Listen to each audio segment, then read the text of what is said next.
Oh.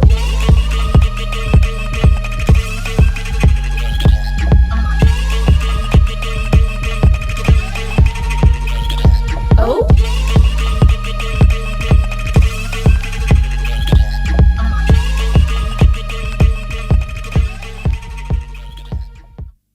Okay, so I did want to ask you, like, what was like your like most like nightmare experience, like awkward experience? Because I feel like, I mean, people are trying to look good, so I feel like it could like get awkward sometimes. Yeah, extremely. Yeah, so I was talking about this earlier, but I had a client actually just recently in March, and I felt so bad. So I usually vlog on my YouTube channels my whole entire like days in the life of a makeup artist pretty much, and I totally did like nice like before and after pictures, and she was good with me like filming things, and I completely cut out the entire thing just because I wanted it to be completely anonymous at this point in time. It what Okay, so she's an extremely nice person, don't get me wrong, but when she showed up for I call them bridal previews, but they're bridal trials. I just like to use previews as the friendlier word. I take bridal previews at my in-home studio, and you can just tell when interactions are very weird sometimes. I mean, I understand that I'm like a super awkward person sometimes. So the more awkward a person is, it just brings up my awkwardness. Yeah. And then we just have this weird banter back and forth, and it just doesn't end well. So that's kind of what she was, just seemed a little like, not in a bad way, but like our conversation was just like a little bit off, and she just had like, you know, like an interesting, I guess, like little personality that like I just didn't know what to deal with, and the comments were kind of weird, and so the whole interaction was weird. Anyways, so to the actual wedding day though, everything was solidified, and I usually have people make like 50% deposits up front, so that technically covers the bridal preview, and then they have the date secured, and then when they move on to the actual wedding day, then that's when they pay the other 50%, and then usually either they're covering the rest of the bridal party or everybody's paying individually, but I don't take any advance payments up until the actual day of. It's just easier for me to keep track of, and then for tax purposes I need it to hit in the same month that I'm doing the wedding. Okay, so that's pretty much, and that does have something to play into the story, so I promise that actually was relevant. It wasn't just an extra detail. I'm like, okay, here you go. Here's my business procedures. I like the business side. Yeah, I know. Well, that's pretty much how I run it, because otherwise people will walk all over you if you don't have contracts and deposits and the whole entire thing. And I have bridal contracts, and it says this all in there in every single clause and everything too. Anyways, so come to the wedding day. It's out of town, and it's a pretty significant ways away. Like I would say it's like maybe an hour and 15, hour and 30 minutes, I want to say. So I usually include 60 miles round trip, which is pretty much like 30 miles one way, which is encompassing our city, and then anything outside of it you're paying $1 per mile. Okay, which I think is pretty fair according to other makeup artists, because some makeup artists just docket it like anything out of their house and they just start tracking it $1 per mile. Yeah, because gas is expensive nowadays, so I understand. Yeah. But yeah, so I'm pretty lenient with it, and so I say okay, anything after that. So she technically owed me a $52 travel fee for it, and this also does come into play too. So, and I'm sure it's in your contract. It is, yes, and she had to sign off on it and say that she was okay with the travel fee and everything too. So I get to the venue, and everything is going like pretty well, and I always feel like I'm going to be late for things, especially if they're out of town, because I just never know what situations are going to happen. I get that way too. Yeah, so I showed up like a half hour early, right? And I always give a little grace period for myself, so I have in the schedule that because I send my brides a timeline with like all the people, so they know when I'm showing up and then when the applications are going to start. I give myself a 15-minute window of when I'm going to be arriving and then when I'm going to be starting, because I always let people know that I can't just teleport to the location and have all my stuff set up in like a second and then just go right into the applications. Like I need 15 minutes to set up, especially at a venue I've never been to before, and this venue I hadn't been to before, so I don't know how it is. So I showed up a half hour early. I get a text message from my bride, and I'm supposed to, keep in mind, like start in 30 minutes, right? And maybe like 15 minutes later, she texts me and goes, hey, so I'm about an hour out right now. No. And I'm like, oh, girl. And so I call her. I'm like, you do realize that you're supposed to be here in like 15 minutes? Because like it was 15 minutes later, so 15 is 30. Yeah. You know? And so she's like, I'm just a little bit late. I'm like, honey, I was like... a little late is like 10-15 minutes, maybe 30 minutes tops. Yeah, not an hour. Yeah, it was like an hour. I could get done with like an application and a half at that point in time. And did you have to do just her or the Oh, whole? I had 7 people to do. And they were all late? They were all, because apparently they all were following each other in a train of vehicles. Oh my gosh. Oh, it stressed me out. I was stressed out, and I vlogged the whole and time. there's like a wedding like that you have to start. You gave people a start time. Yeah, and I see a lot of people, unfortunately. I mean, not that I want to talk negatively about my job, because I have so many great experiences that overshadow this, and that's why I do it ultimately. Yeah. But I do have complicated situations like this that happen, and I'm like, oh my gosh, like what the hell am I supposed to do? You know? But then when you're a business for yourself, you kind of have to adapt and figure it out by yourself. It's like you don't have a manager you can go to, you don't have a boss you can ask people about. It's like it's just you know? So I'm freaking out in my car. And so I call her and go, yeah, you're supposed to be here in 15 minutes. And she goes, yeah, well, you know, I don't know what else I can do about this. And I'm like, okay, well, just to let you know, I may not be able to finish in the time that you need me to finish, or somebody's not going to get their makeup done. Yeah. And I have it written in my contract, like if they are late, I'm not held responsible for any people that can't be serviced because of the fact that you are not there on time. So I do have my ass covered in that sense, which is really nice. And that's why you also need contracts. So it got down to it that I actually had one person that just was not going to show up in general. Like she decided to like go dye her hair in like a hair salon, like literally dye her hair like that day. Oh my gosh. And so she was just going to have the people at the salon do her makeup. And I was like, whatever. I was like, I don't even care at this point in time, because the bride ended up adding on her like the day before the wedding. So I was really realistically only supposed to do 6, but then the 7th person was there. I feel like people just like feel like it's like willy nilly with like any like hair or makeup like for bridal stuff. Yeah. Whereas like I've never felt that way. Like I was like 4 minutes late to like the start time for like one of my best friend's weddings. Yeah.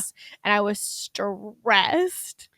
Yeah. Sometimes people just go on their own time. I mean, then I do have respectful people like you, though, that are just like, oh my gosh, like I am so sorry. I'm like, girl, you're like 2 minutes late. I was the first person to show up. Yeah.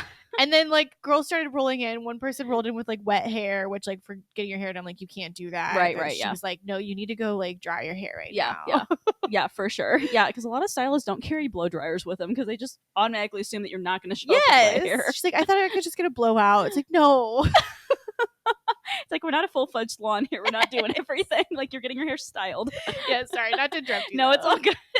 No, well, I respect people like you that actually do have a conscience somewhat and think about other people. Yeah, well, I'm like, this is her wedding. Like, what do you expect? Like, we're I know, and I want to look good. So of course, like, my hair was done first, and my makeup was done first. Yeah. At 8 a.m. Yeah, no, 7 or I want to say between 6 and 7 is honestly like an average start time for about like a 2 to 3 p.m. start time for a wedding. Yep, it's ridiculous. Yep. Yeah, because then you have like first looks and the whole entire thing. Yeah. Yep. You pictures, know the whole thing. Yep. We all know how it goes. Yeah. So the first person shows up, and okay, so this was her maid of honor, and it was I think a coworker that she knew or something, and that ended up being her maid of honor. The bride was at least my age or maybe a little bit younger. So like in her 20s somewhere, I'm guessing. But her maid of honor was like a little bit older, and not like I have like anything against like, you know, older people, but sometimes they can be a little bit pickier just because they have had years of doing makeup on themselves. Yeah. And so it's really hard for them to like trust other people. Yep. And the generation they grew up with in makeup is so much different. Yep. You know, and it's not the same style that we do now. Right. And anyways, this is the only time where I've ever had somebody like completely hate something that I've done.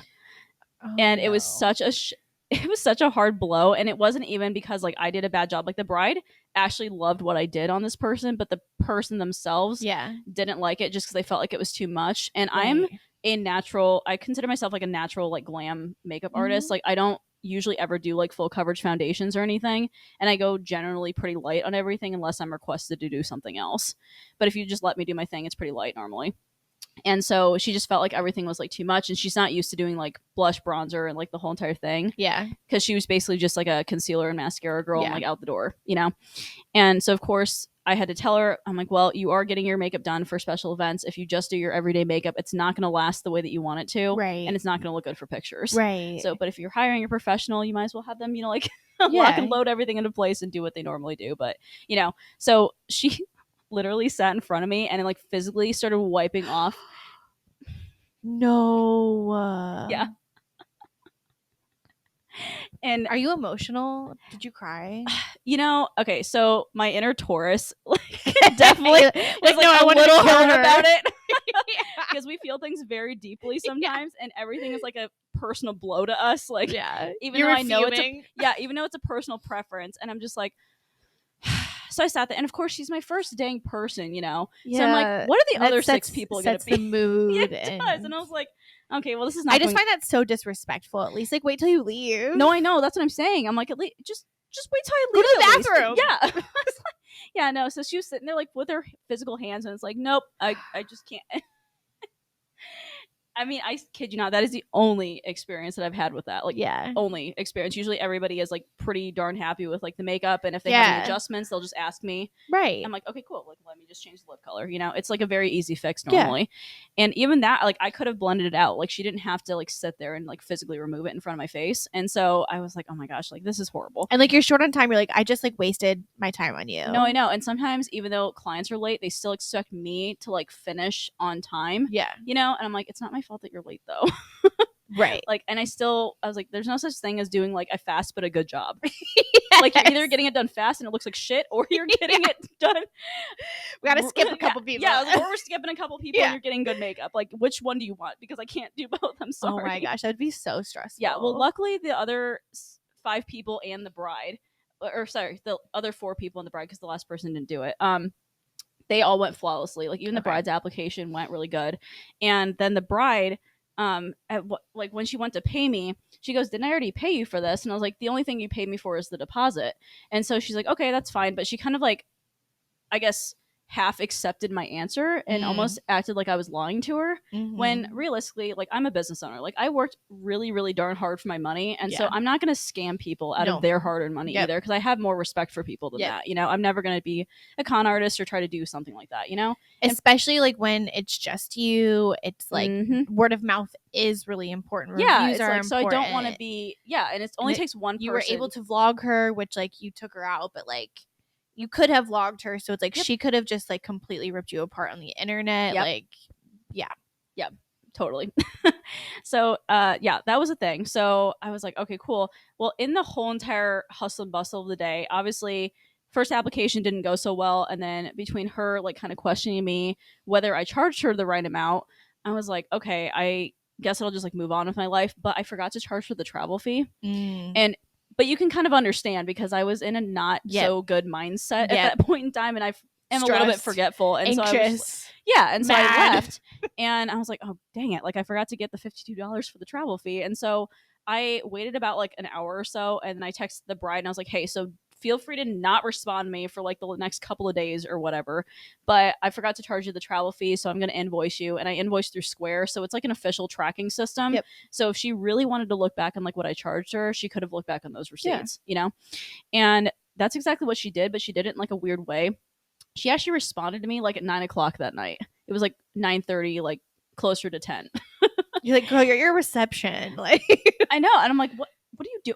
So I don't know if she got a little bit too much to drink or like what was going on, but she texted me and goes, hey, so I looked at the receipts that got sent to me through Square, because when you pay an invoice through Square, it basically notifies you that you paid a receipt. It's like, hey, like Julie Marie Artistry has been paid for this. Congratulations, like your card's been charged. And then she gets another receipt of like basically a downloadable PDF version of the receipt. So in case you want to keep it for your records, then you have that official copy. But both of them are the same transaction. They're just in 2 different documents. Oh, so she thought that I already charged her twice, or like charged her for the session, because she got the 2 different receipts emailed to her. But I'm like, but if you look at the invoice number, they are the same transaction. Right. But then she goes, oh my gosh, did you just overcharge me? I can't believe this. And I was like, okay, why do you automatically jump to that conclusion? Like, why do you think that I did that to you? Also, it's $52. No, it wasn't even for the $52. She was accusing me of like of overcharging her for the other half of her application. Oh. It wasn't even for the 52 that she was like struggling with at this point in time. And so she's just like, I don't understand why I have to pay you any more money, because I think you overcharged me and you now owe me that money. I'm like, I don't owe you shit. Like, and so I was like, oh my gosh. I was like, why are you doing this at 9:30 at night? Like, and so anyways, I slept on it. And in the morning, I'm like, you know what? I was like, I'm gonna send her this because, well, I texted her back that night, and then I was like, Mhm. and I explained to her the difference between the receipts and the confirmations and everything. And she hadn't responded to me, of course, by that point in time, because I feel like she slept it off and, lived her life, which is fine. But in the Yeah. morning, I'm like, you know what? I sent her an invoice for that $52. But at this point in time, I was like, you know what? I slept on it. I'm not mad anymore. I just kind of want this to be over with. And Yeah. so I texted her and I was like, hey, I was like, I'm, so sorry. I don't want there to be any bad blood between us. Mhm. So just between the two of us, I was like, I'm going to dismiss this $52 travel fee. I just want you to leave happy. Yeah. And so that's what I ended up doing as like a business owner. And I didn't have to do that. Right. But about 5 seconds, I kid you not, afterwards, she goes, okay, I'm going to take care of that invoice. So if I just waited like 5 more seconds, I could have gotten paid for the $52. But that's also in the middle that she like knew I was right too. Yeah. About the entire thing. I feel like weddings are just so stressful and like they cost so much money. Mm-hmm. And so I can see people flipping out. And like this is like why I like don't think I would want like an actual wedding. Like I want to throw like a bomb ass party. Right, yeah. But it's like if you don't have the money, sometimes like I don't know. I feel maybe my feelings are a little bit more negative about it. It's like if you don't have the money, like don't do it. That's how or I do feel it smaller. I don't know. Like if you're stressed about the 50s or whatever it was, Yeah, but yeah. I guess it was just more so the fact that she just genuinely didn't like trust me. attacked. Yeah, and she thought that I would be that kind of person that would do that, Right. It's like all along, it's like I'm a very chill person and I'm Yeah. very open with people. And a lot of the times people can sense that. And the fact that she couldn't, or she didn't feel like she knew me well enough Yeah. to, feel like I would do something like that. That was kind of this thing that got me the most, I think. Well, just like from just this like conversation here, it seems like you're very like structured. Mm-hmm.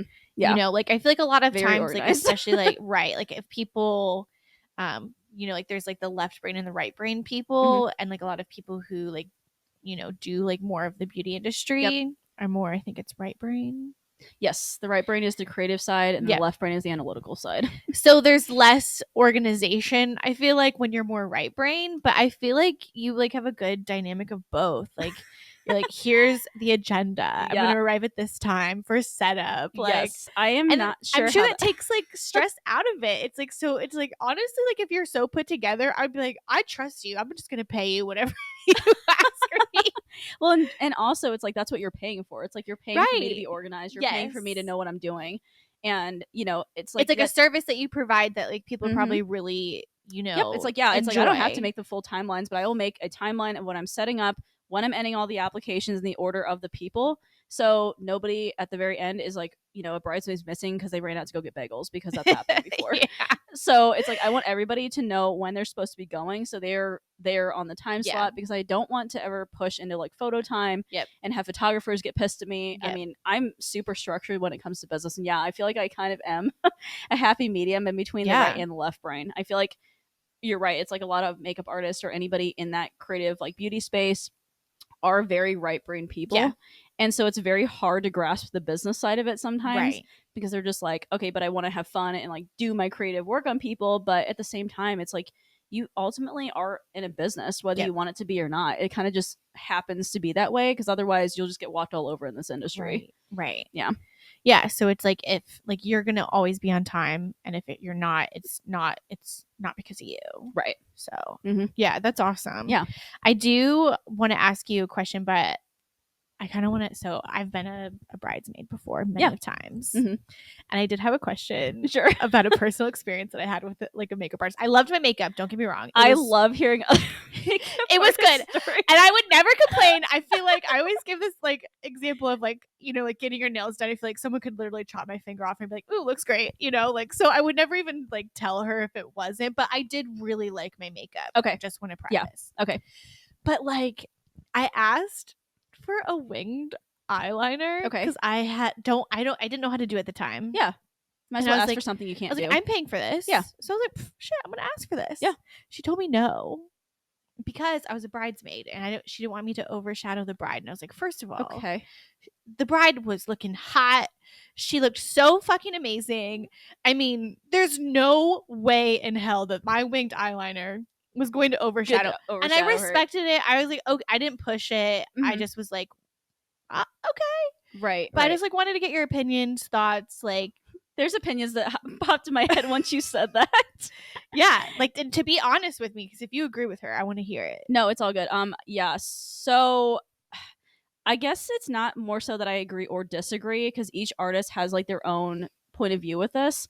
I'm guessing if I could put myself into her shoes, the reason that she said this is for two different reasons. So number one, it takes more time. Okay. Just in general. Yep. And if she's a person that maybe knows that she can't accomplish like a wing liner like that quickly, then she might not want to do it. Okay. And so that's kind of like from an artist standpoint because we Yep. do ultimately have a timeline. Like, I don't ever like to push bridesmaids applications like more than like 40-45 minutes. Yep. And sometimes I'll spend like an hour on the bride just because she Right. is the most important one. There were like two or three girls there. Okay. Just as a reference. Okay. I'm not saying that. Like additional artists besides her. Okay. Okay. Well, she should have. Okay. Well, whatever. Not to stick up for my point. Well, but yeah, in general though, that's like kind of the first Okay. point of view that might be a thing. Which could be valid. Yeah, it could. So, and then the second reason is that she's not confident in doing it. Oh. Okay. So that's the other thing. As you can tell, just trying to do a winged eyeliner on yourself. Yeah. It's a very technical skill. Yeah. Like doing like technical abilities are things that require a lot of concentration and a very steady hand. Mm-hmm. And you have to know how to do it very efficiently on other people. Otherwise it looks very fucked up. Yeah. So and I even feel like with the type of lid you have, there's different approaches. There is different approaches. It's like you higher, lower, you know. And I've like been trying to figure out. I'm like, I don't know what my approach is. Okay. I'll have to teach you because actually the easiest technique as like an artist too is you actually have your clients look like straight, and I usually have them like look out the window or like at the wall or whatever they're looking at, and I'll physically draw like the angle up this way first because whenever artists tell you to close your eyes and they try to draw a wing, when your eyes are open, it creates a completely different shape. Okay. And so I should do that too, not just when you're doing it. Mm-hmm. Oh yeah, so like I definitely close my eye. You could either tilt your head up like this, okay, or just look straight ahead and you just draw the little flick first, and then it'll kind of give you a map of like where you actually want to connect it at. Okay. Yeah. So then it creates like a better shape when you have your eyes open all the way. Yeah. Yeah. Because some artists, I know, I was like, will close all the way. If we had more time, I was like, you should have came over to do my makeup. No, it's all good, girl. I will do your makeup if you want me to. I won't charge you. It's good. But we could do like a podcast while we're doing it. Yes. No, yeah, but some artists, it's like they usually just have their clients close their eyes all the way and they'll start doing the flick, but then they open it and then the wing gets completely lost underneath like the folds of people's eyes or something. Yeah. They're not constantly checking I kind of have like a little where their placement is. Yeah, and I get the more it's have the Asian eyes, and so mine get lost in the folds all the time. And yeah, so I'm thinking though that just like so either your artists didn't think they had enough time to accomplish it, okay, because the time crunch was maybe there or something, or they felt like they couldn't. They weren't very confident in their abilities in doing a wing. It has nothing to do with how beautiful I am to overshadow the bride. I guess that could be a point of view, but to me, that would be like the ultimate two reasons why that would happen, in my opinion. I wish I had her contact information to ask her. Yeah. To see, like, literally if it was either of those. Yeah. But that makes sense. That's at least what I would think, you know, if I ever told a person no. I guess the other reasoning would be if like the bride genuinely didn't want you to. She did not care. But in my opinion, it's like, I think that whoever is the one paying for the applications should be the one that has the ultimate say. Yeah. But I understand though that if, you know, maybe a bridesmaid's paying for her own makeup. Yeah. And we were paying for it. Yeah. I was like, but because I had this one bride that's like, okay, well, do whatever you want. And one of the bridesmaids had me do like a purple shadow like underneath her lash line, and all the rest of them were neutral. And I'm just like, okay, in that instance, I don't think that should be a thing. Yeah. Like, do it within reason. No, everything was super neutral. I just wanted a wing. So it's like, I never, and again, it was because I was paying for it. Right. You know, it is pretty expensive. Well, and I always tell people too, it's like, if you are getting your makeup professionally done, it's like, have the artist do something that you can't do on yourself. Yes. Or would never attempt. Right. Most of the time it's wing liner or false lashes. Yeah. Which she did convince me to do the false lashes. So at least they're really fun. Yeah. Okay. So I love the tea on the nightmare awkward situation, but I did want to like hear like, what's your favorite thing? Like, I know you talked about like brides and stuff, but like genuinely, like, what's your favorite thing about like what you do, or like, do you have like a favorite story? I guess that I don't know if I have a necessarily favorite story, as bad as it's going to sound, like that sticks out to the rest, which also means that I have an amazing set of clients Yeah. because there's a lot of them that would battle for the top. But overall, though, I just feel like the reason that I ultimately love weddings and the reason that I wanted to specialize in them is just the feeling that weddings gives in the mornings. You Yeah. know, it's like I do makeup for all sorts of events. Like I do photo shoots Mhm. and family shoots, maternity shoots, boudoir shoots, like whatever, you know. But it's like those people have I don't know. It's like they're either one gotten used to getting their makeup done because sometimes they are like professional Mhm. models and it's just another day to them. Mhm. And then number two, it's like they're getting it done for more of a casual kind of event and it's really not as fun, Right. you know? And they're Or maybe more doing low more. stakes, Yeah, kind and a of. lot of the times if you're doing like family shoots or maternity shoots, it's more casual and low key. So Mhm. mostly all like neutral tones and they don't really it's more like TV and film television kind of makeup, Yeah. not really anything Right. glamorous. And they sometimes don't even do like false lashes or anything either. But when you're actually getting to like meet with brides, it's such an amazing, incredible time in their life. Like Mhm. one of the most incredible times besides like having children and like, you know, doing that. Yeah. You know, but yeah, it's like an amazing day for them and it's so special to them and getting to talk to them and interact with them and getting to know brides and how they met their fiancés and doing the whole entire thing. It's Yeah. just really nice. I love having that personal interaction with them. And I guess just seeing the look on their faces when they hold up the mirror, you Oh, know, yep. it's that immediate gratification that I'm like, yes, like this is the reason that I do my job. Yeah. And just seeing that smile on their faces. And a lot of the times, if they haven't been a bridesmaid in somebody else's wedding, you know, Mhm. that's the first time that they're getting their makeup Yep. professionally done. Mhm. And it's just a really cool feeling. Like you've gotten your makeup done, you know, Yep. for, you know, several weddings, like you mentioned, but Yeah. can you go back to the very first time that you got your makeup professionally Yes. done? Mhm. Was it not a cool feeling Yep. though? Yep. Yeah. And then, Like, I yeah. mean, every time it's like I don't look like this like when I'm doing it. It's like, wait, you transform me into a whole different Yeah, person. Who yeah. is this? I mean, like I still look like myself because it's not like over the top Right. because I'm not trying to outdo the bride. But like it's still I mean, like you just like feel extra beautiful and but as the brides, like so I've never been a bride, obviously. Mhm. But like as the bridesmaid, like I know like not all eyes are on me, but like at one point I am walking down the aisle Yeah. and m- most people are probably looking at me at least And you're 50 in 50. photographs. Yeah, Yeah. yes, and those are Hmm. going to last forever and Yep. like I don't know, like I want to look nice so that way like my friend loves the pictures that I'm in with Hmm. them. Yeah. Very true. But yeah, it's just like that sort of feeling. It's like I like giving that Yeah, cool feeling to people. right. Yeah. And I feel like everyone says like their wedding is like the best day of their life, and like they want Yeah. to look the prettiest, Yeah. and they've Yeah. spent so much time like leading up to that. So Hmm. absolutely. I Yeah. love And, that. yeah. And also, it's like for the people who don't think that makeup artists are an important thing or we're like more of a minor vendor because I feel like we're sometimes an afterthought. Like people will either book us way in advance or it'll be an Yeah. afterthought where they're booking us like a couple of months before their wedding.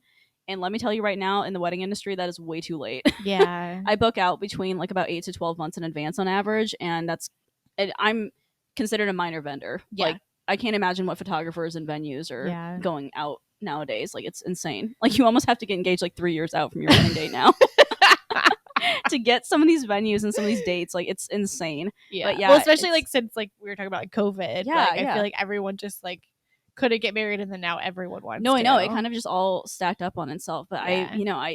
I feel like we're seen as like one of the minor vendors, and we're overlooked a lot of the times if makeup's Mhm. not your top priority. Right. But at the same time, though, it's like you spent all this money, on this wedding, and I think I looked it up, and like the average price of weddings in Indiana is like $30,000 or Yep. something, which Mhm. mine was probably about that much. So I totally get it. It was definitely double our budget, but it's fine. And And this is why I don't want to do and it. it's like, yeah, I know. It's like, and people take out loans and everything Yeah. for it. And it's this huge event. I mean, you're planning the biggest event Yeah. of your whole entire life with Right. like every single person pretty much, Yep. And so it's like, why would you not want to look your best? Oh, And absolutely. as you said, it's like photos last forever, Yeah. And so looking your best is really key, I feel like, to your Mhm. day. So when hair and makeup like isn't part of your priority for that, Yeah. it's like kind of I guess like disheartening almost because I'm like, oh no, but like I really just want you to like look your best because you spent like $4,000 to $5,000 on this photographer. So it's like, Right. why wouldn't you want to look good in all your photos? Yeah, and I know like some people like don't put a lot of pressure on their looks, but like I wouldn't even think it's about that. It's like it's just It's like it's not. out It's of my about the hands. feeling of They're it making me too. look good, Mm-hmm. looking my best. Like even if you don't love like a ton of makeup, like you were saying, like you do the more natural looks, and Mm-hmm. that's actually like what's in right now. Yeah, yeah. The very like So simple, minimalistic, yeah, like the natural sort natural of looks. Yeah. glow, Mm-hmm. like dude Yep. looks. So Yep. yeah. Also, I did want to say, like, despite me not wanting a wedding, I do love weddings. They are like, like you They're saying, like you're fun. hearing like the stories about how they met. Like I cry at almost every wedding, and so it's like I was like, You're one of those bridesmaids. yes, yeah. Even like if I'm just in attendance. So I'm like, yeah. girl, I got you. I got waterproof mascara. It's all good.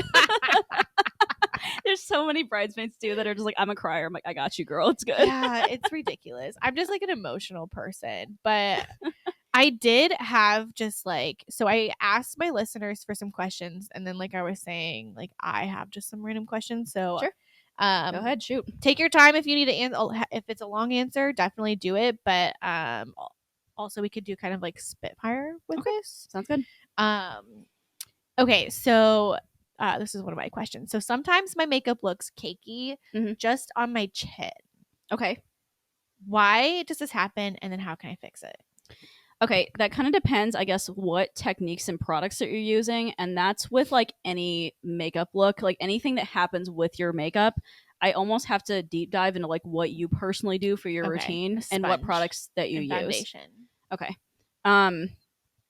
Are you like layering your foundation with each other, or what are you doing for it? Like, do you just do like one layer overall and then set it, or do you like layer multiple?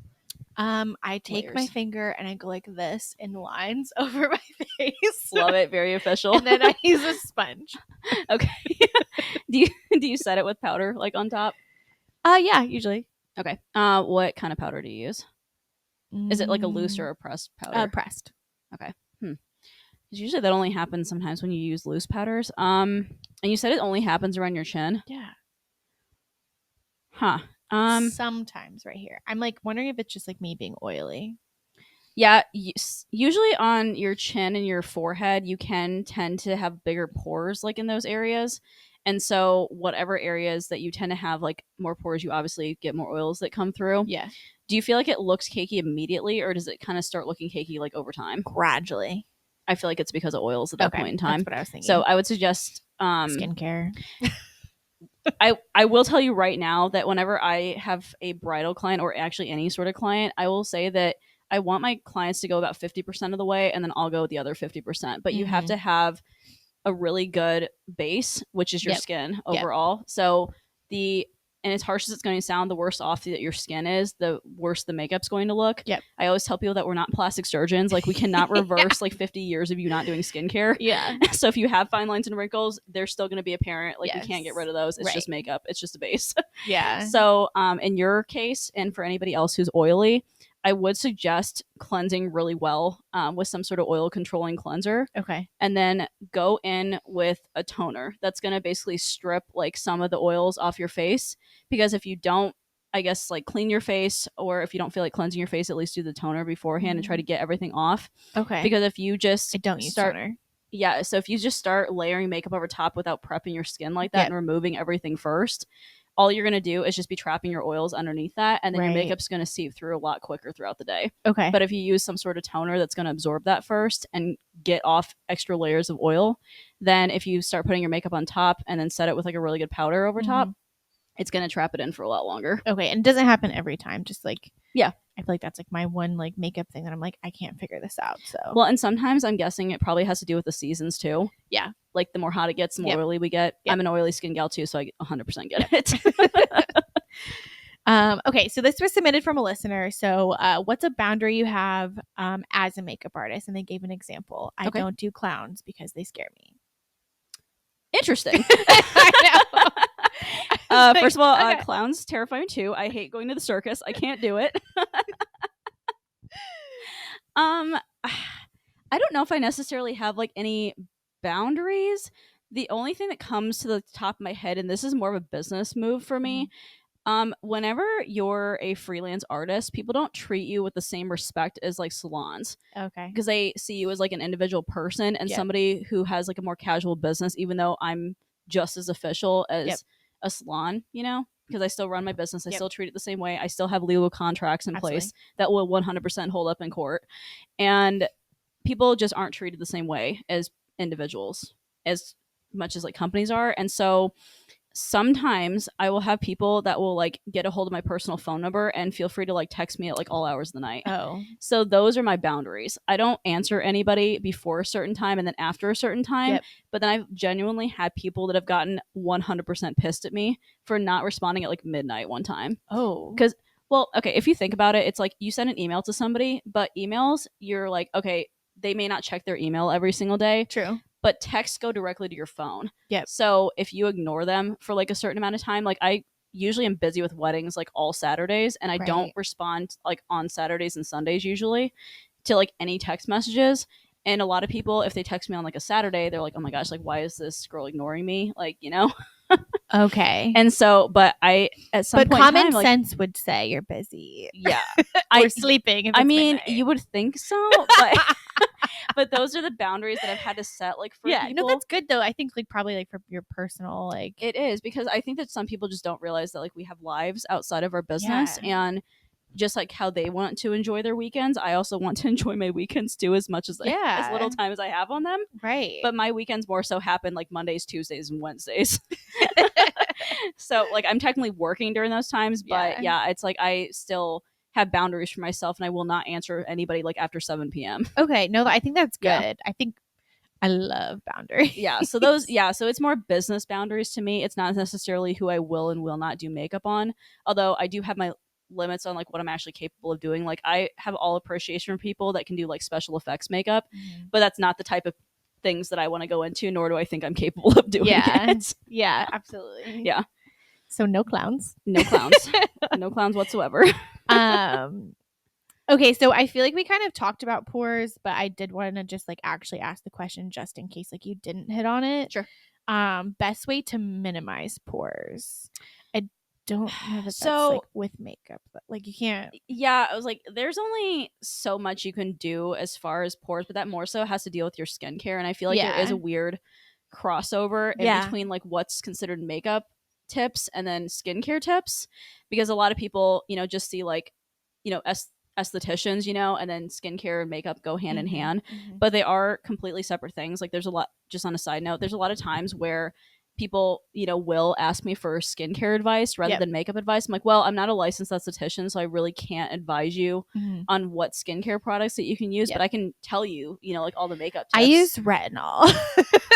I was going to say, the only problem I have with retinol is that I know it 100% dries out your skin. Yeah. You have to like work it up.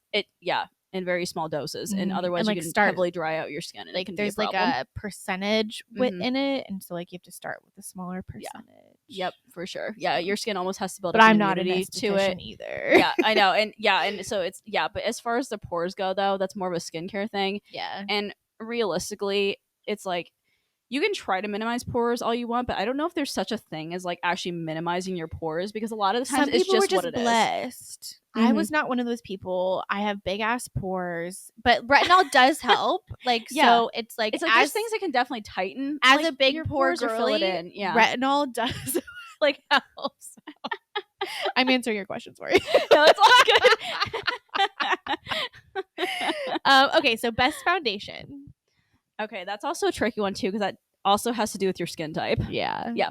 It's also a personal preference too. Right. So I guess like for like lighter, like if you had to say like lighter coverage and then like heavy coverage, like what two would you recommend? Sure. I think in general, the foundation that I've really been using recently for the lighter coverage, I guess I'll just go with the products that I have in my kit.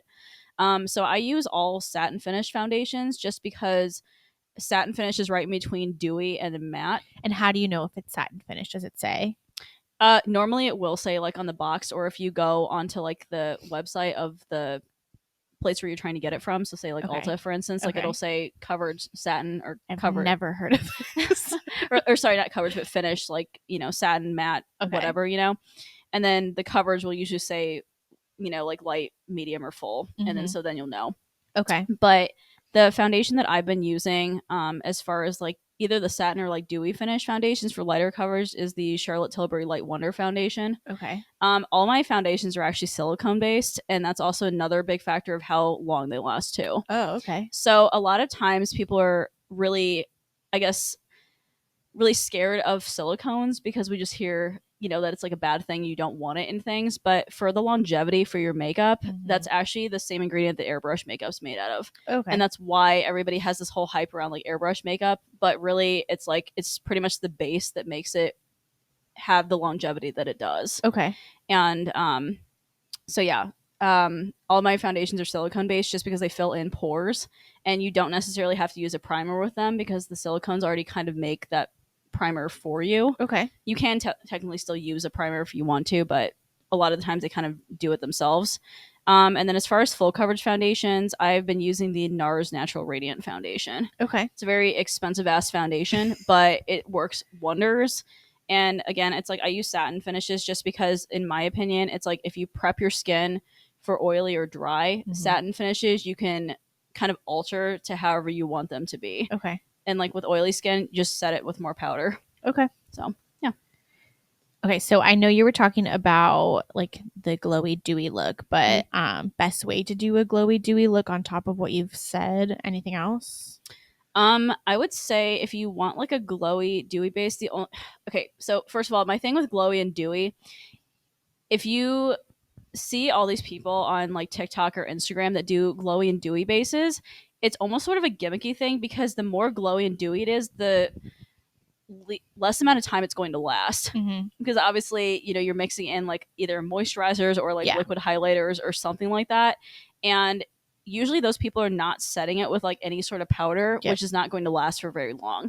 So it's really hard sometimes as a makeup artist to make people see that like you can't have a glowy and dewy base and then still have it last like the amount of time that you want it to. Because I'm like, okay, you can have that, but it's not going to last the amount of time. It's like for a photo shoot would be good. So my best takeaway with this, if you want it to still last the amount of time for it, I would probably use a base that's like a little bit more like on the dewier side, not necessarily a moisturizer, but you can use like, for instance, like liquid highlighters that like dry down to a matte finish. So you're still having that glowy dewiness, but it's not actually coming from like a moisturizer or any sort of product that's like a cream that's going to separate throughout the day. Yeah, so I started using like a stick for like my like contouring and like my blush. And so that won't last. Are you saying? Is that? Yeah. And if I feel like my makeup doesn't ever last. Well, there you go. You answered your own question then. But I feel like it's always never lasted. Like no matter what. Yeah. My best tip though with that though is if you want to still have that kind of effect with like the cream makeups or any liquids that you're using, go ahead and just set it with a powder that's like very similar to I kind of just dab it and then I'm like, this kind of defeats the purpose. Yeah, like I would still go ahead and set it with like a powder, like bronzer or a powder blush or a powder highlighter. Okay. But yeah, usually actually having a cream base underneath it like that though does actually make it last longer in turn, which is kind of weird, but if you use it alone it doesn't usually last. Okay, good to know. Yeah.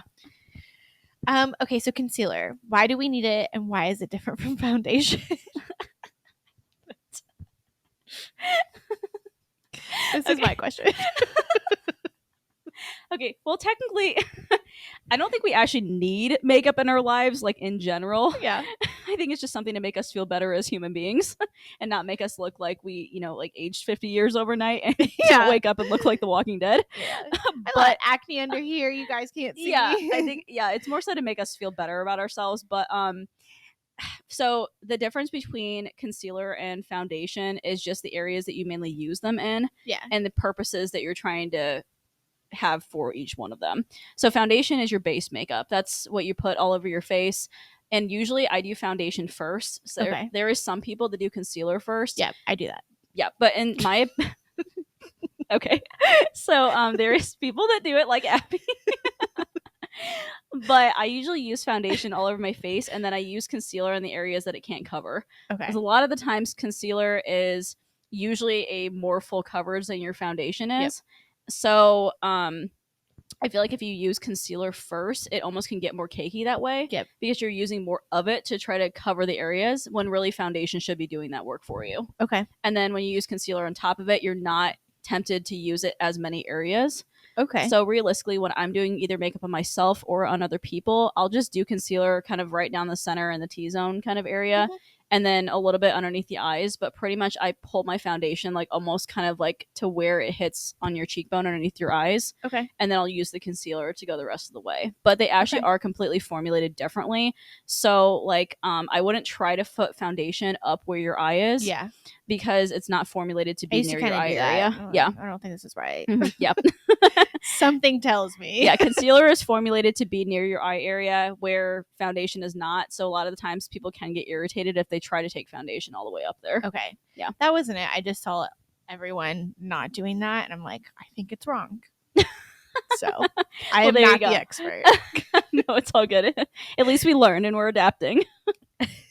Okay. Do you shave your face? That's known as dermaplaning, and no, I personally do not shave my face, but I think it actually is a really great thing to do, especially if you're doing makeup. I always suggest it for my brides. I actually just had a bridal preview with a bride was yesterday, I think, and she was asking me, you know, what skincare tips I had, and she's like, well, I am generally like a hairy person, especially on my face, which people can tend to be, and I feel like dermaplaning is a very good option for those people, because if you try to do makeup on top of somebody who does have a lot of hair going on, especially on the cheek and like jawbone area, makeup does not sit. It just sticks to those areas and you can't fully press it in no matter what you do. If you use a sponge or a brush, whatever tool you're using, it just does not sit right because you're not doing it on actual skin. You're pretty much just pressing it into your hairs and your face at that point in time. Right. So dermaplaning is very nice to get done by an esthetician. And just so you can have that hair removal and your face feels so buttery smooth afterwards. Yeah. It's the most amazing feeling. Yeah. So you're probably going to tell me not to do this, but I do it myself. Girl, I've done it myself too with a straight razor before. Yeah, that's what I have. Yeah. Got it from Amazon. I do it about like every like other week. Yeah. If I have like something going on, I'll do it like once in between there, but I feel like every other week is a pretty good. It's like that first system. Like after you shave, which is like sounds so funny because like that's a more masculine thing to do. My makeup goes on flawlessly. I'm like, oh my god, I love this. I wish I could do this every day because I am a very hairy person. Yeah, it's seriously like the equivalent of shaving your legs. Yes, you know how good it feels like when then like you put your sheet, like your legs in your sheets, and then it feels so like, or amazing. even like when you're doing. So after when I go through the wintertime, like I hardly shave my legs. Because nobody sees my legs. And then the summertime, and you're married. Yeah, and I was like, in the summertime, I feel like a brand new person because I'm like, okay, time to shave the legs. No, but I put them like even into jeans or pants or something, and it feels so smooth, just like your going leggings, in. You know what I mean? Yes, I feel that so much. Yeah, no, same thing with your face too. It's just a really freeing feeling. Yes. If you could only do like one thing, so like put on one like thing of makeup, like before you leave the house, like what's your go-to? Mine would be concealer. Okay. A lot of the times it's mascara for people, but I have the cursed Asian genes that were very hairless except for the actual hair on our heads. And my lashes are super straight and do not hold a curl. Okay. So there's like no difference. Like I have really dramatic falsies on right now because like otherwise you would not be able to see my eyes. Like there would not be anything going on. So mine would be concealer just because I wake up with like very hereditary dark circles sometimes and it's real fun. So yeah, that just wakes me up in the morning or at least makes me look like I'm awake. Mine used to, first of all, the older I get, the less I care. So like I went to the store yesterday without any makeup. Oh, I do that too sometimes. And I'm embarrassed to call myself a makeup artist sometimes. Yeah. Actually, that was one question. I do have a couple more questions, but like, do you feel like pressure to like always look good now? You know, one of my brides just asked me that not too long ago, but I go, you know, as long as I look somewhat presentable. I mean, I have on a full face of makeup right now only because of like this, but generally I just have like concealer and I'll maybe do like a little bit of like contouring and bronzer or something. Yeah. And then just like walk out like that. But I feel like as long as you know, don't have makeup like smeared all over your face and stuff isn't blended right, Okay. I feel like normally your clients would trust you Yeah. generally, and I haven't had anybody who hasn't trusted me because of the way that I look. Okay. But as long as I can accomplish my job, that's all I feel like that matters. Do you fill in your eyebrows or are they naturally like that? They're microbladed, actually. Okay. They Yeah. look really good. Thank you. So I was gonna say eyebrows are the one thing that I usually like if I had to pick one thing. Yeah. Yours look really good right now. Thank you. I fill them in. Yeah. Well, you do a really good job at filling them in, though. But like I like need to fill them in, but I'm like I should probably like it's just so it would be so much easier to not do anything. I used to spend like 15 minutes each morning like trying to fill in my brows and make them even because we went through the time period, you know, where the really thin eyebrows were in. Yes. Somebody should have told me not to touch my eyebrows at the time because I completely plucked off like all the tails of my eyebrows and didn't have any. And so I was sitting there every single morning for 15 minutes each morning and trying to even out my freaking eyebrows. Right. And eventually I got to the point where I'm like, I'm freaking done with this. I'm just going to go get them done and get them microbladed and not have to deal with this every morning. Well, and I'm such a hairy person, so it makes no sense. But like, they're splotchy, so it's like I have a lot of hair and I have to trim them and I have to pluck them because they like otherwise would go down to here. But they're just not growing in but the then right there's spots. like spots like here where it's really important that I need that it's bald, and I'm like, I know I didn't pluck that off in sixth like, grade. can I just transplant this area Yes! below to just I'm like what up a is little bit? this? And then, according to TikTok, of some stupid filter, it told me that they're too far apart. So now I'm Did trying you do that freaking symmetry filter? Yes. I'm like, this. That's horrible. I have never noticed this in my entire life, and now I notice it every time I look at myself, every time I'm in a video. Like, I'll be looking at my eyebrows this whole entire time just because of TikTok. And so now I'm like, now I have to get like the micro blading or whatever it is, or the needling. Yeah. But I'm like trying to grow my unibrow back to see if I can fix it myself. Yeah. So I have like 3 like thick ass hairs and then nothing else right here, and I'm like dying to pluck them. It's ridiculous. Oh my gosh, that's so funny. Okay, so I have just like 2 more rapid fire questions for you. Sure. So what's your like current favorite like makeup trend right now? Ooh. I would say honestly just the minimalistic sort of makeup trend, but it's not for the reason that you think. I'm a super lazy ass person. So the more minimal and basic it is, I'll just spit that out. the faster that I can get out the door. Okay. So that's the reason I like it. But I also am more of a natural kind of makeup artist. I've kind of gotten a little bit more into the glam recently I love doing drama on the eyes and doing like a super like nude lipstick. That's kind of like my vibe as far as makeup goes. But as far as like the actual like minimalistic makeup trend, like I'm all about that on myself personally. Yeah. Just because I, like everybody else, got sucked into TikTok and Instagram trends, and it's like, oh, that looks so good. Let me try Gen it. Zers. I know. It's like they're just getting me. Yeah. So us millennials, what's up? I know. And so, yeah, but I mean, it's a really fun trend, though. I think in general, I think it's good for like yeah, just in general, like and to more natural. Right. beauty. Except for I do really like okay, so I like to call it a wing effect because it's not an actual winged eyeliner that you're doing with an eyeliner.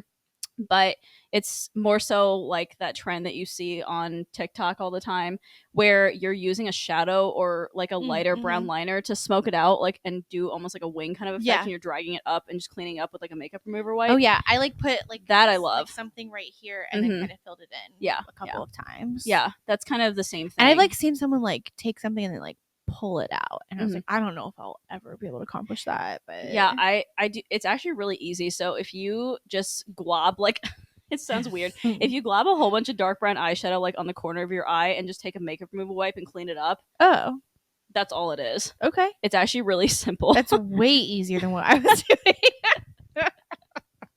No, it's honestly like pretty simple to accomplish, but then it has this really cool wing effect. Right. And a lot of my brides have asked for that recently. It's like lighter almost, it feels. It is, yeah. It kind of goes through the trends. Well, and the thing is though, especially with like, you know, the two of us that feel like either we don't have a lot of lid space or we have like a little bit more of like a hooded eye where, you know, we have a little bit of our crease like overhanging. Yeah. Sometimes doing an actual winged eyeliner looks a little bit harsh and it looks like it's cut off in some areas. Whereas when you do a wing effect like that and you're doing it with eyeshadow or a really light like brown eyeliner or something like that, it's really a better I guess effect for your actual eye shape because you're working with the eye shape as opposed to trying to do this harsh line and then it just gets lost somewhere. Okay. Whereas eyeshadow is more blown out. Yeah. So you can kind of create that effect without it being too harsh. I need to keep trying that. I actually kind of forgot that I did that. I like going well, when I do your makeup, I'll have to show you. Yes, literally. Okay, and then just like my last question, what's your least favorite? Least favorite makeup trend? Right now. Oh gosh. I don't know if it's a trend necessarily, but do you know the TikToker Meredith Duxbury? She's the one who does the foundation with her hands. Like she'll just slap it like all over. I've seen that, yes. It's not a trend, but like everyone's doing it. Okay, like I had to try it on myself just to see if it works out, and ridiculously enough, it actually does.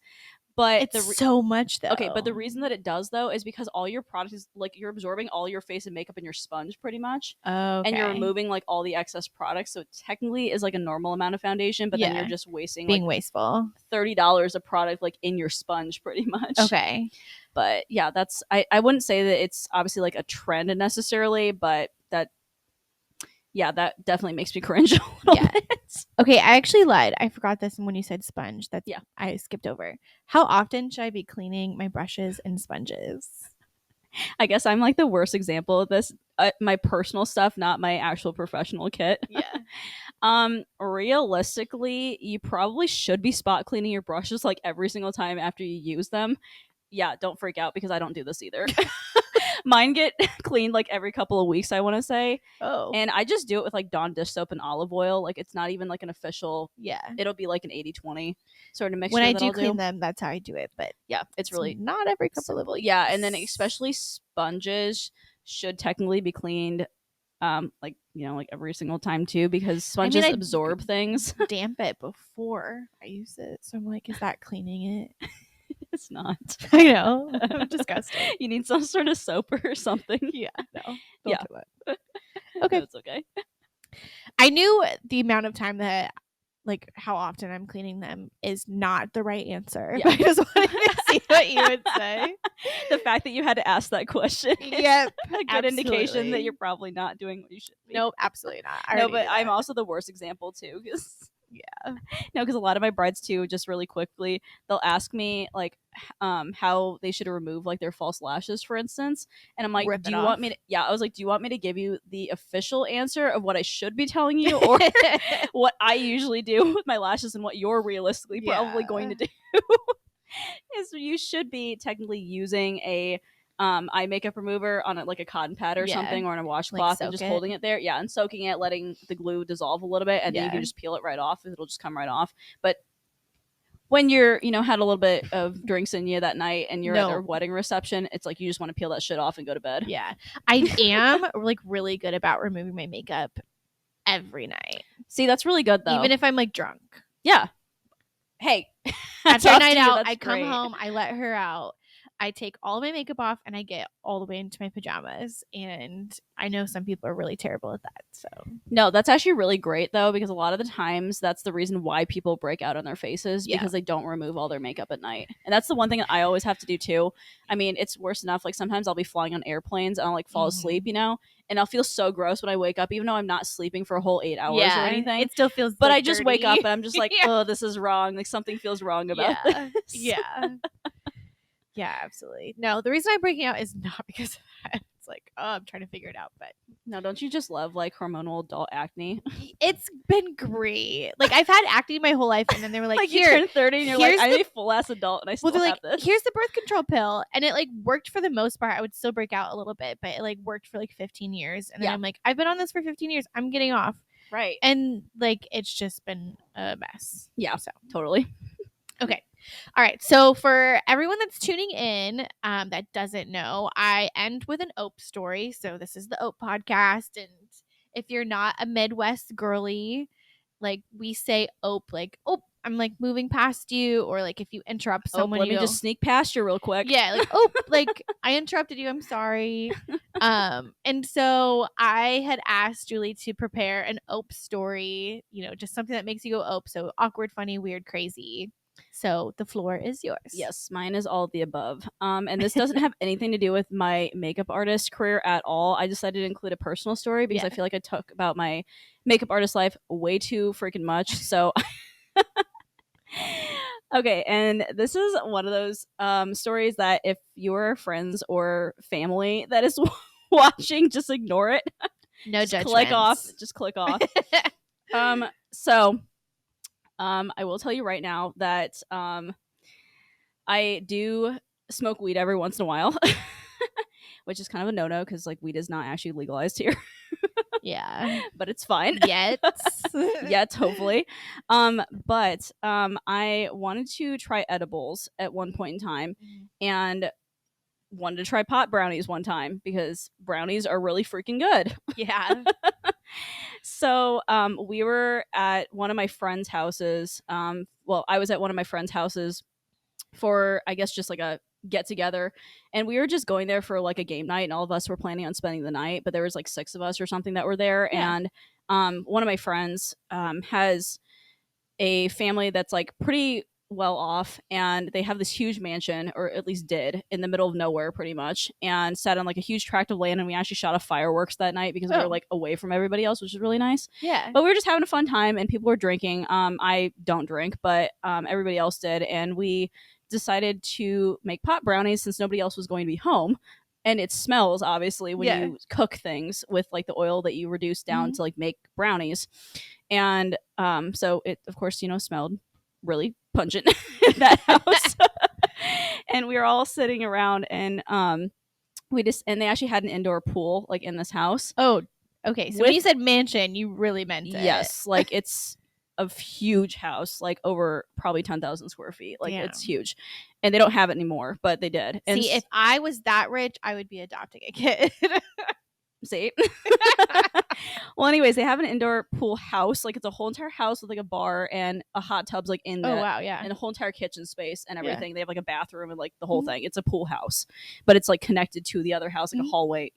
It's really cool space. Anyways, problem is though, this person that had cooked us the brownies, they had this oil sitting around for like over a year, and so they weren't sure if it was, I guess, strong enough or if it was even effective anymore, because I don't know if they have like an expiration date or what it is. I don't know. And so I was like, okay, well, we can try this, Yeah. And so we all ate like one brownie a piece, and we're like, okay, well, I'm not really feeling anything, and it was like, did you wait? But it was like an hour. Like we waited for it to kick in for like an hour, and nothing happened. Because I've heard like the so like if you get like the gummies like from like a shop, those are I've obviously also had like a horrible story with that too. But yes, I do as well. Yeah, like you can like the milligram, like how much you're getting, but like when you're cooking them yourself, which I've never done, I've just heard.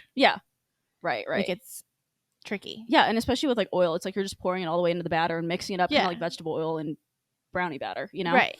And so we just had no idea, if this thing was like, I guess, still, active or what it was. If it has an expiry date, we didn't know. So we ate one brownie piece, waited around for an hour, nothing happened. And so we're like, okay, maybe we should eat another brownie. And you can see how this is going to go, right? So then we waited another hour and nothing happened. So we're in this hot tub. And so one of the guys is like, okay, well, we might as well just finish off this plate of brownies. It makes 2 dozen brownies, like, because it's like a whole box of brownies. And there's 6 of us. And so we're like all eating like, 3, 4 a piece. I think I had total 4 brownies. I'm 5'2", and like 105 pounds. It's so small. So so I do not have a very like, I'm not a very large person at all. No. And I have never done edibles in my whole entire life. Like this is the first time I ever tried anything like this, and so I didn't know how my body was going to react either. Yeah. And it took 3 hours for this shit to kick in, but we were actually out of the hot tub at that point in time and went to go change. And you get, we set all of our bags for like our sleepover bags in the giant foyer area of this house. And there's this huge chandelier that is literally like on a mechanical like rig. So you have to like access a switch and it like comes down. It's like a huge chandelier. Yeah. They had to do that every single time they had to clean it. So huge chandelier. So I'm sitting there and I was feeling fine. I like changed out of my bathing suit that I was in and went to go put my clothes in the bag again. And all of a sudden I sat down on the floor and started laughing my ass off. And then I sat there and tripped on this chandelier for what felt like an hour. And one of the friends comes over and goes, are you okay? I'm like, no. Had they ate any of the brownies? Yeah, like everybody except for one person, because they had a job that required them to get drug tested every once in a while, and so they just couldn't. So they were the only like sober one there, and so they basically watched all the rest of us make a fool of ourselves the whole entire night. And just, I guess, recapping the rest of the night, we tried it. We were originally there to play board games, and there's this one board game that we were playing that's very like complex. Like, it's not just like Clue or Scrabble or something. Like, it takes a lot of brain power. It's a whole entire story that you're interacting with, and you have like a whole thing that you're trying to do on a mission and whatnot.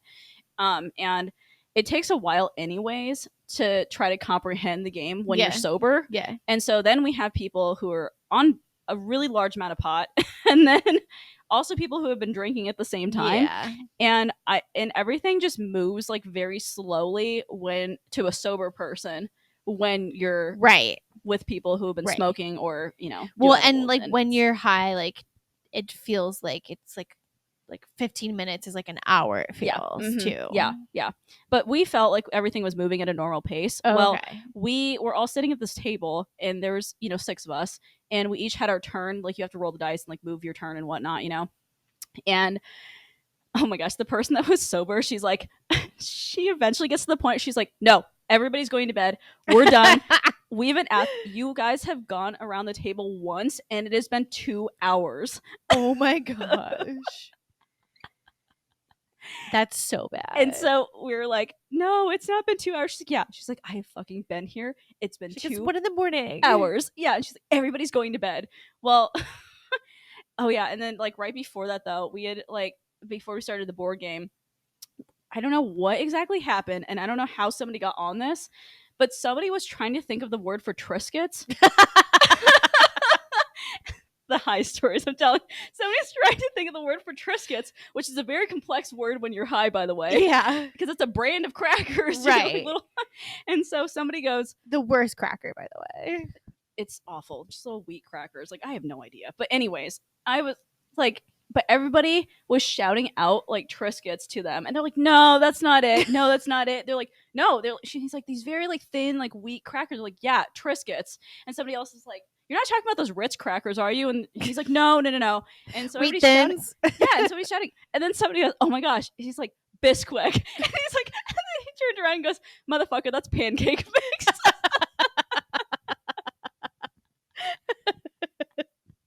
That was the exact words that were given after that. He just goes, nope, motherfucker, that's pancake mix. Are you scared to do this again? Or have you done it? I have done, not with brownies, but like I've done similar things with like edibles afterwards. But like it's been a lot You're like, more I controlled. need something. I don't drink, so I gotta get something. Something to has to get happen. Out of my brain. Yeah, but no. After that though, that's when we had the board game incident, like everything. But then also, but no, with the whole thing after the Bisquick incident, which I still joke about with the friends because it's super funny. And but no, after a while though, the guy finally shouts out, "Oh my gosh, Triscuits!" And we're like, we've been shouting this at you for the last hour. Yes. Oh my gosh, that's too funny. But yeah, and then the board game happened, and then we got sent to bed by the person that was there. Yeah, I think I would be too nervous to do that. Like the gummies, it's okay because I know what I'm doing. But at least we were in a controlled environment. That's the only thing, right? You know, it's like it's not like we were out in public. Yep. Mm-hmm. It's like we were out in this field, like pretty much by ourselves in a house that was out away from everybody else. Nobody got out of the house and did something stupid, you know? Right. It's not like the drunk friend who like randomly went missing, you know, and then you find him in like the field halfway across the street. Yeah. I like my first time, and then like I promise we can wrap up here. But so I tried like a half that was like a sweet spot, and then I tried a whole gummy, like so 5 milligrams. Yeah. My worst nightmare. Oh no. I just like I'll never do that again because I just like sat there like I wanted to talk because everyone knows that I have too much to say. Yeah. But it's like in my head I like knew all the thoughts I wanted to say, but for some reason I couldn't get them out. Okay. And so I just sat there like in a fog, and I'm like, when is this going to end? Oh no. And then like once it lifted, I was like, I could breathe again. I was like, oh my god, now I can gab with the girls. I can be normal again. Yes, and have real conversations. This is my worst nightmare. Like this is my version of hell. All right. Well, I really appreciate you coming on the podcast. I was like so excited for this. I feel like we like could have like a part 3, but Yes, you for you sure. got to go to bed. Well, but if your listeners want a part 3, I'd be more than happy to come back yeah, and talk you'll have about to come things. back. Especially now that I feel like I know you more. I feel like I can, For sure. ask you more about your life too. Yeah, yeah. Because this is what you do every day, but Right. people want to probably get to know you. Yeah, and I think it's always really fun to learn about, especially careers, that are a little bit more niche and you just Yep. don't hear about that often and people talk about that often. Yeah. And I feel like makeup artistry is one of those. Yeah, I feel like you probably have a lot to say. Yes, which I do reveal on my YouTube channel a lot of the time. So. Yeah, I was gonna say, I was like, so if people like want to hear more about it, like drop for all sure. your socials. Where can people find you? Yeah.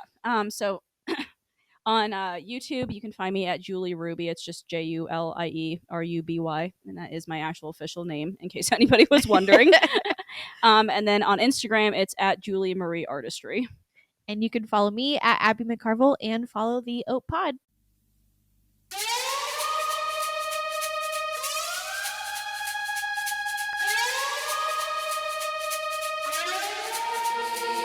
Ope